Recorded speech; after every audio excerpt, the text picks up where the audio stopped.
சட்டமன்ற தேர்தலுக்கு நிகரான கவனத்தை மக்கள் மத்தியில் ஈர்த்திருக்கக்கூடிய தென்னிந்திய நடிகர் சங்கத்தின் தேர்தல் தற்போது நடைபெற்று வருகிறது. பல்வேறு முன்னணி நடிகர்களும் தங்களுடைய வாக்குகளை பதிவு செய்து வருகிறார்கள். மிக முக்கியமாக தேர்தல் நடைபெறும் இந்த களத்திலேயே, சென்னை செயின்ட் டெபாஸ் பள்ளியிலேயே தேர்தல் களத்திலேயே நம்முடைய செய்தி அறையை நாம் மாற்றி இருக்கிறோம். பிரத்யேக செய்தி அறையில் இருந்து நம்முடைய சிறப்பு நேரலை தற்போது நிகழ்ந்து கொண்டிருக்கிறது. இதில் விஷால் அணியில் துணைத் தலைவர் பதவிக்கு போட்டியிடக்கூடிய பாண்டவர் அணியில் ஒருவரான திரு கருணாஸ் அவர்களிடம் நாம் பேசிக் கொண்டிருந்தோம். தொடர்ந்து பேசலாம் சார். நிறைய விஷயங்களை, நிறைய குற்றச்சாட்டுகளை நீங்கள் முன்வைத்திருக்கிறீங்க. ஆனா திரும்ப திரும்ப அவர்களுடைய அணியிலிருந்து திரும்ப வைக்கப்படும் குற்றச்சாட்டு அப்படிங்கிறது உங்களுடைய அணிக்கு ஒரு தெளிவு இல்ல, நாங்க நேரடியா பேசும்போது கூட ஒரு தெளிவான பதிலை அவர்களால் சொல்ல முடியவில்லை அப்படிங்கிற ஒரு விஷயத்தை அவங்க சொல்றாங்க. என்ன தெளிவு இல்ல? உங்களுடைய கேள்வி என்ன என்கிட்ட கேளுங்க, நான் தெளிவா பதில் சொல்றேன். ராதிகா அவர்கள் விஷால் அவர்களிடமும் கார்த்தி அவர்களிடமும் நேரடியாக போய் உங்களுக்கு என்னப்பா பிரச்சனை, என்ன செய்யணும் அப்படின்னு கேட்கும்போது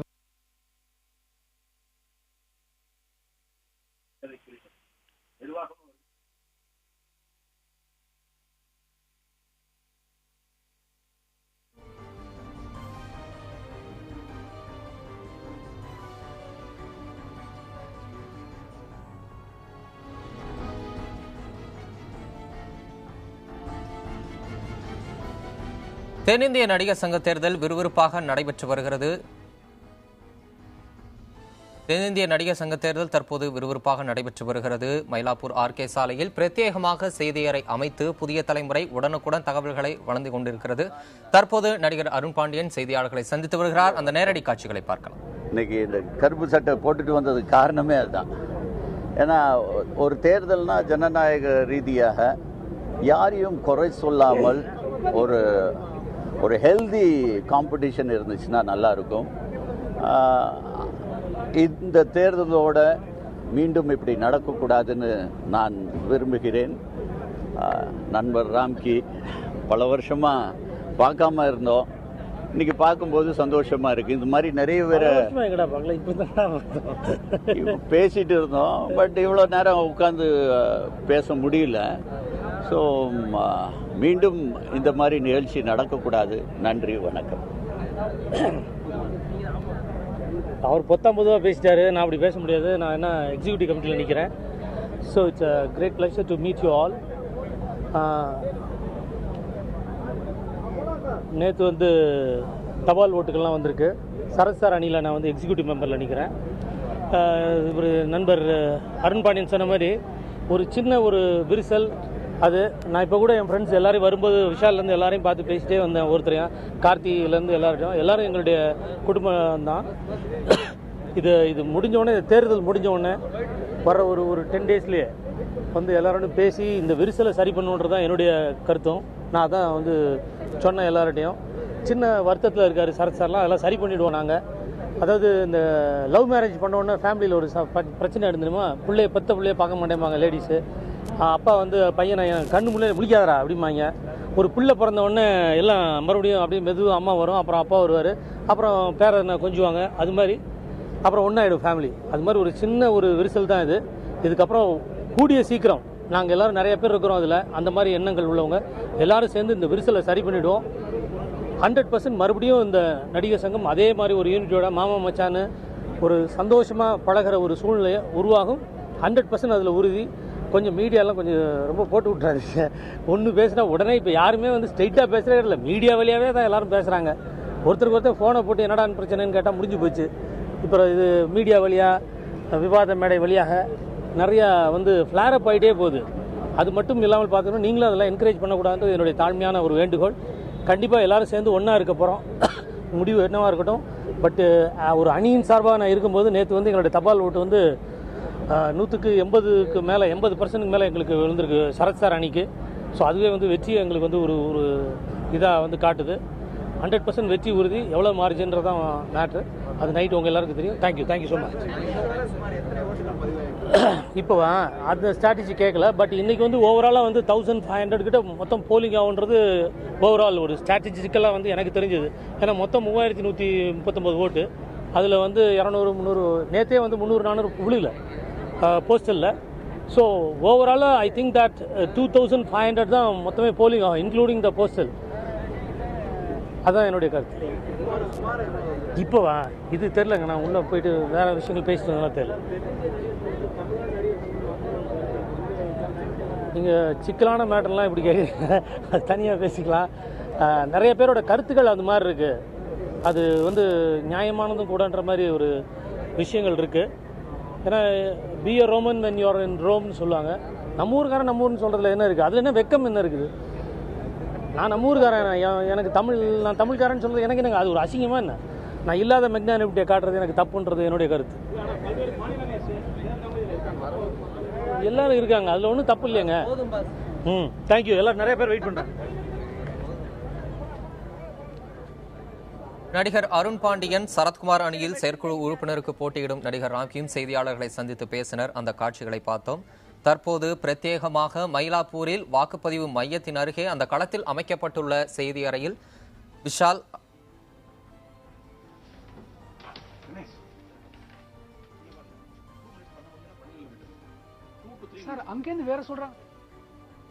இந்த வருஷம் நான் வந்து என்னுடைய வாக்கை பதிவு பண்ணியிருக்கேன். நல்லதே நடக்குன்னு நம்புவோம். நல்லது நடக்கும். வணக்கம்.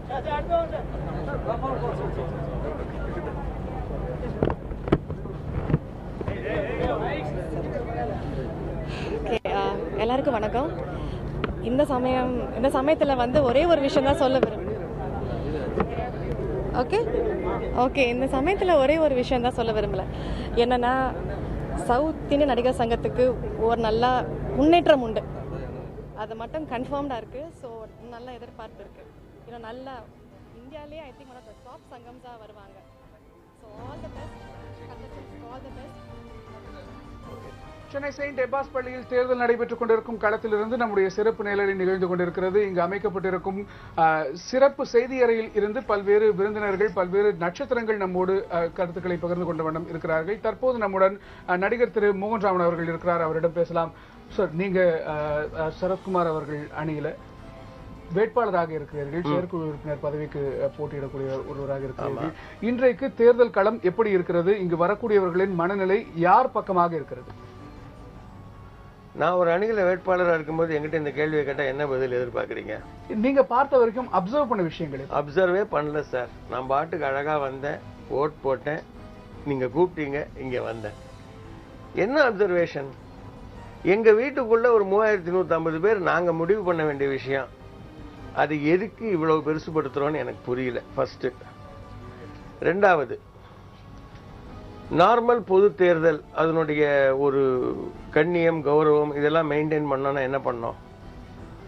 தேர்தல் நடக்கும் அன்று அதற்கு 24 மணி நேரத்தின் முன்னாலேயே எல்லா கேன்வசிங்கும் நிறுத்தணும். அன்னைக்கு எதுவும் பண்ணக்கூடாது. நம்ம அதெல்லாம் பண்ணல. நியாயப்படி இன்னைக்கு வீட்டில் எல்லாம் பார்த்துக்கிட்டு இருப்பாங்க. நடிகர்கள் வராங்க போறாங்கங்கிற ஒரே காரணத்தினால இது பெருசாச்சு. இல்லைன்னா இது எங்க விஷயம். we are a registered society. Registrar of சொசைட்டிஸில் பதிவு செய்யப்பட்டது. எங்களுடைய அறக்கட்டளை இன்கம் டேக்ஸில் ரெஜிஸ்டர்ட், கிவிங் ரிட்டர்ன்ஸ். எங்கள் சங்கத்தில் சட்டத்திட்டத்தில் ஏதாவது குறைபாடுகள் அது இது இருந்துச்சுன்னா ரெஜிஸ்ட்ரார் ஆஃப் சொசைட்டிஸ் இருக்கார், அவர் பார்ப்பார். அதை தாண்டி ஆனால் நீதிமன்றத்துக்கு போயிருக்குது. எந்த ஒரு உறுப்பினருக்கும் நீதிமன்றத்துக்கு போகிறதுக்கான ஒரு உரிமை இருக்கு. இப்போ வீட்டுக்குள்ள அண்ணன் தம்பிக்குள்ள சண்டை வருது, 4 பெரியவங்க முடிவு பண்ணோன்னு பார்க்குறாங்க. முடிவு பண்ண முடியலன்னா ஒருத்தர் கோச்சிக்கிட்டு நீதிமன்றத்துக்கு போனால் என்ன பண்ண முடியும்? போகக்கூடாதுங்கிறது ஐடியல் சுச்சுவேஷன். போகக்கூடாது. அனாவசியமாக பப்ளிக் கிட்ட போயிட்டோ இல்லை ஒரு பப்ளிக் பாடியில் போயிட்டு நம்மளுடைய குறைபாடுகளையோ நிறைகளையும் சொல்ல தேவையில்லை. அப்படிங்கிறது தான் ஒரு கட்டுப்பாடு, ஒரு கோப்புக்கு அடங்கின ஒரு விஷயம். அதையும் தாண்டி நீதிமன்றத்துக்கு போகத்தான் செய்யும். ஏன்னா மக்கள் யாருமே சைலண்டா இருக்க மாட்டாங்க. நான் நீதிமன்றத்துக்கு போனது தப்புன்னு சொல்லலை. இப்போ ஒரு மனிதனை நீங்க குறை சொல்கிறீர்கள்னா எந்த விதத்துல குறை சொல்ல முடியும்? ஒன்று அவருடைய செயல்திறன், காம்பிடன்ஸ். இன்னொன்று அவருடைய கேரக்டர், நல்லவரா கெட்டவரா. நான் கேட்கறது அதுதான். இங்க எதிர குறை சொல்றீங்க? நான் ஏன் இந்த அணியில் சேர்ந்தேன் அப்படிங்கிறதுக்கு இதுதான் காரணம். நான் பார்த்தவரை, அந்த ஒப்புதலை படித்து பார்த்தவரை, இதை விட ஒரு பெட்டரான ஒரு டீல் நடிகர் சங்கத்துக்கு கிடைக்காது. ஏன்னா இதே இடத்துல பிளாட்ஸ் கட்டி வித்தா என்ன ஆகும்? கட்டலாம், 1 ஏக்கர் 18 கிரவுண்டு அழகா கட்டலாம். அப்ப என்ன ஆகும்? ஒவ்வொரு பிளாட்டோடும் ஒரு 100 சதுரடி அன்டிவைடட் ஷேர் ஆஃப் த லேண்டை கொடுக்கணும். வெறும் பிளாட்டை விற்க முடியாது, கூடவே நிலத்தையும் வித்தாகணும். இந்த சிஸ்டம்ல நிலத்துல 1 சதுரடி கூட நம்ம நடிகர் சங்கத்தை விட்டு போகல. ஒரு லீஸுக்கு ப்ராப்பர்ட்டியை கொடுத்து மறுபடியும் லீஸ் முடிஞ்ச உடனே நமக்கே திருப்பி வருது. ஸோ இவ்வளவு நேரம் வந்து இது சொன்னாங்க. அப்புறம் வந்து மாற்றம் என்பது எப்ப சார் வேணும்? ஒழுங்கா தோனி ஆடிக்கிட்டு டீமை ஜெயிச்சு கொடுத்துக்கிட்டு இருக்கும் பொழுது எதுக்கு மாற்றம்? வயதாயிடுச்சுன்னு சொல்லிட்டு 39 37 சச்சின் டெண்டுல்கர் வீட்டுக்கு அனுப்பிச்சிங்களா? அவங்க திரும்ப திரும்ப சொல்லக்கூடிய குற்றச்சாட்டு என்ன அப்படின்னா, கேள்வி கேட்கவே அனுமதி இல்லை அப்படின்னு சொல்றாங்களே. கேள்வி கேட்கவே அனுமதி இல்லை என்றால் பொதுக்குழுவில் வந்து விஷால் கேட்டுவிட்டு வெளியே வந்து நாங்க கேள்வி எல்லாம் கேட்டோம், அதுக்கான பதிலெல்லாம் கிடைச்சிச்சுன்னு சொன்னாரு. நீங்க அந்த விஷுவலை பார்த்திருப்பீங்களே, சரத்குமாரோடைய பிரஸ் மீட்ல போட்டு காமிச்சாரு. பொதுக்குழு முடிஞ்ச உடனே வெளில வந்து அப்ப என்ன கேட்டாராம்? உங்க பேர் என்ன, உங்க வயசு என்ன, உங்களுக்கு கல்யாணம் ஆயிடுச்சான்னு கேள்வி கேட்டு அது கரெக்டா அவர் பதில் சொல்லி வெளியே வந்தாராமா? கட்டிடம் சம்பந்தமான கேள்விகள் அனைத்தையும் கேட்டோம், எங்களுக்கு பதில் கொடுக்கப்பட்டது. நாங்க 2 பேரும் வேற அல்ல, வேற அணி இல்ல, ஒண்ணு அப்படி இப்படின்னு சொன்னாங்களே. இன்னைக்கும் நான் என்ன சொல்றேன், கையெழுத்து வேட்டை அப்படின்னு திடீர்னு ஒரு நாள் ஆரம்பிச்சு அதுக்கு முன்னால ஒரு அபிஷியல் லெட்டர் சங்கத்துக்கு எழுதினாங்களா? எங்களுக்கு பலான விஷயங்கள்ல நிறைய சந்தேகங்கள் இருக்கு. செயற்குழுவோ பொதுக்குழுவோ அல்லது நீங்களோ எங்களை சந்திக்க வேண்டும். ஒரு கம்யூனிகேஷன் இருக்கா? அதாவது நீங்க என்ன மோகன்ராம் அப்படின்னு கூப்பிட்டு கேட்ட பிறகு நான் பதில் சொல்லலைன்னா நீங்க போயிட்டு எங்க அப்பா கிட்டயோ அம்மா கிட்டயோ கோர்ட்டுக்கிட்டயோ எங்கேயோ போனோம். என்னையே கேட்காம நேரா போனீங்கன்னா என்ன அர்த்தம்? எனக்கு தெரியாது. ஓட்டு போடணும்னாங்க, சரி யாரை பிடிக்கும் என்ன பண்ணும், அவ்வளவு பெரிய அறிவெல்லாம் எனக்கு இல்லைங்க.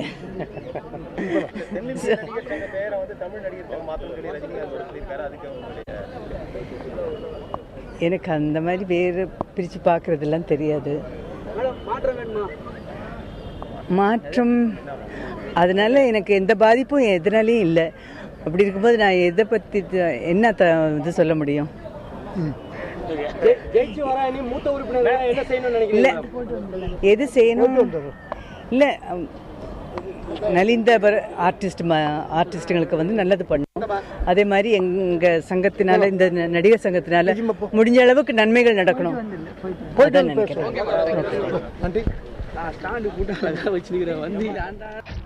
மேடம், இந்த தேர்தல் தொடங்கியதுல இருந்தே நாம தொடர்ந்து பார்த்தோம் அப்படின்னு சொன்னா அடுத்தடுத்த கருத்து மோதல்கள், வாக்குவாதங்கள் தொடர்ந்து நடந்துட்டு தான் இருக்கு.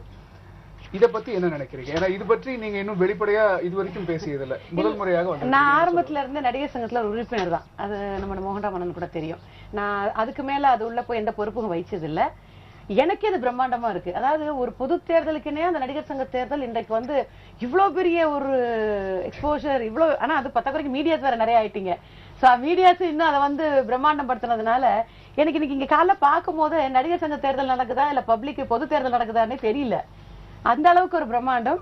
ஆனா அதே சமயத்துல ரொம்ப சேஃப்டியா நடக்குது. அதுக்கு உண்மையில தமிழ் அரசு நன்றி சொல்லணும்னா, நிறைய அம்மாவுடைய அரசு இன்னைக்கு போலீஸ் ப்ரொடெக்ஷன்ல இருந்து ஆம்புலன்ஸ்ல இருந்து எந்த அசம்பாவிதம் இல்லாமல் மிக சேஃப்டியா இந்த எலெக்ஷன் நடக்கிறதுக்கு இன்னைக்கு அரசு வந்து பாதுகாப்பு கொடுத்திருக்காங்க. இந்த தேர்தலை பொறுத்த வரைக்கும் உங்களை மாதிரி தான் நான் ஒரு ரிசல்ட்டுக்காக வெயிட் பண்ணிட்டு இருக்கேன். ஏன்னா இப்ப வந்து நம்மளால எதையும் கணிச்சு சொல்ல முடியல. என்னை பொறுத்த வரைக்கும் ஒரே ஒரு பிரார்த்தனை, யார் ஜெயிச்சு வந்தாலும் நலிந்த நடிகர்களுக்கும் நாடக நடிகர்களுக்கும் நல்லது செய்யணும். நடிகர் சங்கம் ஒரு ஹெல்ப்ஃபுல்லா இருக்கணும் அவங்களுக்கு. அதுதான் நம்ம நினைக்கிறோமே தவிர வேற ஒண்ணும் இல்ல. இன்னைக்கு இருக்கக்கூடிய சூழ்நிலையில அலை யார் பக்கம் வீசுதுன்னு நினைக்கிறீங்க? கண்டிப்பா எனக்கு இப்ப சொல்லக்கூடிய இதுல தெரியல. பிகாஸ் நான் உங்களோட லைவ்ல எல்லாம் பார்த்தேன், 2 சைடும் பார்த்தேன். 2 சைடும் நிறைய பேர் வராங்க போறாங்க. சோ ஒரு ஜட்ஜ் பண்ண முடியாத எலெக்ஷனா தான் இது இருக்கு. ஈவினிங் வந்து உங்களோட சேர்ந்துதான் நாங்களும் தெரிஞ்சுக்கணும். சார், நீங்க நம்ம ஏற்கனவே பேசி கொண்டிருந்த போது அவங்க சைட்ல இருந்து திரும்ப திரும்ப வைக்கப்படுகிற குற்றச்சாட்டுகள் பத்தி நாம பேசிட்டு இருந்தோம். சற்று முன்பாக கூட நம்மோட கருணாஸ் அவர்கள் வந்து இணைஞ்சிருந்தார் நேரலையில. அந்த பக்கம் துணைத் தலைவர் பதவிக்கு போட்டியிடக்கூடிய ஒரு நபர் மிகப்பெரிய ஒரு குற்றச்சாட்டை முன் வச்சிருக்கிறாரு. 25 லட்சம் ரூபாயில ஆரம்பிச்சது நடிகர் சங்கத்துடைய கடன். 25 லட்சம் ரூபாய் இவங்க திரும்பி கட்டாத காரணத்தால தான் அது 4.5 கோடி ரூபாய் வரைக்கும் வளர்ந்தது. பொறுப்பில்லாத ஒரு நிர்வாகமாக இருந்ததால தான் நாங்க கேள்வி கேட்கிறோம் அப்படின்ற ஒரு குற்றச்சாட்டை அவர் வைத்திருக்கிறார். என்ன சொல்ல விரும்புகிறீர்கள்? நான் என்ன சொல்றது, யார பொறுப்பு இல்லாதவன் சொல்றாரு? கடன் வாங்கியது புரட்சி தலைவர் எம்ஜிஆரும் நடிகர் திலகம் சிவாஜியும். 10 ஆண்டுகள் இருந்தது. கட்டிடம் கட்டி 10 ஆண்டுகள் தலைவராக பதவி வகித்தவர் புரட்சி தலைவர் எம்ஜிஆர் ஆதரவோடு நடிகர் திலகம் சிவாஜி. பிறகு லட்சிய நடிகர் SSR 15 ஆண்டுகள். 25 லட்சம் 15 ஆண்டுகள் எவ்வளவு ஆகும்? அந்த அமௌண்ட்டை கட்டக்கூடிய லெவல்ல திரு ராதா ரவி அவர்கள் டேக் ஓவர் பண்ண போது பணம் இருந்துச்சா? இன்னைக்கு இவ்வளவு பேசுறாங்களே பெரிய முன்னணி நடிகர்கள்னு, எவ்வளவு முன்னணி நடிகர்கள் முன் வந்தார்கள்? திரு லட்சிய நடிகர் SSR அவர்கள் பதவியை விட்டு வெளியே வந்த உடனே எவ்வளவு முன்னணி நடிகர்கள் வந்து நாங்க எடுத்துக்கிறோம் நடிகர் சங்கத்தை. அடுத்தது வந்தது விஜயகாந்தும் சரத்தும் தான். அவர்கள் தலைமையில வந்த போது போய் நடிச்சு இது பண்ணாங்க. யார பொறுப்பு இல்லாதவங்கிறாரு? ராதா ரவியை சொல்றாரா, புரட்சி தலைவர் எம்ஜிஆர் சொல்றாரா? தயவு செஞ்சு அந்த வார்த்தையை வந்து ஜாக்கிரதையா யூஸ் பண்ண சொல்லுங்க. அது தப்பானது. என்னைக்கு கடன் வாங்கப்பட்டது, கடன் வாங்கிய பிறகு யார் யார் தலைவர்களாக இருந்தார்கள், அவர்கள் காலகட்டத்தில் இந்த கடனை அடைக்க என்னெல்லாம் செய்தார்கள், அதையும் மீறி கடன் இருந்ததுன்னா அந்த காலத்தில் நடிகர் சங்க உறுப்பினர் கார்டு 500, நீங்க 500 ரூபாய் கொடுத்தீங்களோ? 500 ரூபாய் கொடுத்து வாங்கினாங்க. அதை வச்சு ஒரு 25 லட்சம் ரூபாய் கடன் அடைக்க முடியுமா? தேவர் திரையரங்குன்னு ஒரு சின்ன பிரிவியூ தியேட்டர் இருந்துச்சு. அதுல என்ன வருமானம் வரும்? அங்க ஒரு நாடக அரங்கு இருந்துச்சு. அது வந்து அப்பவே ஏசி இல்லாத நாடக அரங்கு. சோ உங்களுக்கு பெரிய லெவல்ல சபாக்கள்ல இருந்து அங்க பிசினஸ் வரல. என்ன பண்ணல அவங்க? எல்லாரும் முயற்சி எடுத்தாங்க. லட்சிய நடிகர் SSR முயற்சி எடுத்தார், நடிகர் திலகம் முயற்சி எடுத்தார், புரட்சி தலைவர் வந்து தன்னுடைய பணத்தையே கொடுத்தார் கட்டிடம் கட்டணும், நிலம் வாங்கணும்னு. அவங்க எல்லாம் கட்டி காத்த சங்கம். அவங்க எல்லாம் எதுக்கு இந்த சங்கத்தை ஆரம்பிச்சாங்க அது தெரியுமா? முதல்ல திரு கே சுப்பிரமணியம் அவருடைய தூண்டுதலின் பேரில், இவர்களுடைய ஆதரவில் ஆரம்பிக்கப்பட்டது இந்த சங்கம். ஏனென்றால் நாடகத்தில் இருந்து நாங்கள் எல்லோரும் சினிமாவுக்கு வந்துவிட்டோம், நாங்கள் நன்றாக இருக்கிறோம், எங்கள் கூட நாடகத்தில் பணிபுரிந்தவர்கள் நன்றாக இல்லையே, அவர்களுக்கு ஏதாவது செய்யணுமே, அவர்களுக்கு ஒரு தற்காப்பு கிடைக்கணுமே, அவர்களுக்கு ஒரு பாதுகாப்பு கிடைக்கணுமேன்னு சொல்லிட்டு அவங்களுடைய நலனை கருதி தான் ஆரம்பிக்கப்பட்டது. இந்த சிம்பலே பாத்தீங்கன்னா ஒரு கலைத்தாய், அவ கூட 4 குழந்தைங்க இருக்கும். தமிழ், தெலுங்கு, மலையாளம், கன்னடம் என்ற 4 மொழிகளை குழந்தைகளாக வைத்துக் கொண்டு அதற்காகத்தான் தென்னிந்திய நடிகர் சங்கம் என்று ஆரம்பித்து NT ராமராவ், அக்கினேனி நாகேஸ்வரராவ், பிரேம் நசீர் போன்றவர்கள், ராஜ்குமார் போன்றவர்கள் அந்த விஷயத்தை தான் சூப்பர் ஸ்டார் அவர்கள் இன்னைக்கு வந்து சொல்லியிருக்காங்க. ஒருவேளை நீங்க ஜெயிச்சா சங்கத்தின் பெயரை மாற்றுவதற்கு நடவடிக்கை எடுப்பீங்களா? ஐயா, எந்த ஒரு முடிவுமே தனியான ஒரு நபராலோ இல்லை ஒரு செயற்குழுவாலோ செய்ய முடியாது. பொதுக்குழு மனது வைக்க வேண்டும். பொதுக்குழு மனது வைத்து சட்டத்தில் எங்களுக்கு எந்த சிக்கலும் இல்லை என்றால், ஏன்னா இது ஒரு ரெஜிஸ்டர்ட் சொசைட்டி, இது வந்து இன்கம் டாக்ஸ் ரெஜிஸ்டர் ஆயிருக்கு, 1008 ரெஜிஸ்ட்ரேஷன்ஸ் இருக்கு, அதெல்லாம் ஃபார்மாலிட்டிஸ் இருக்கு. அப்படி நடந்தால் பொதுக்குழு முடிவு அதுதான் என்றால் பொதுக்குழு கன்சல்ட் பண்ணி சொல்லுவோம் அப்படின்னு சொல்றீங்க. நன்றி சார். நாம தொடர்ந்து பேசுவதற்கு முன்பாக ஒரு சிறிய இடைவேளைக்கு பிறகு இன்னும் நிறைய பேசலாம்.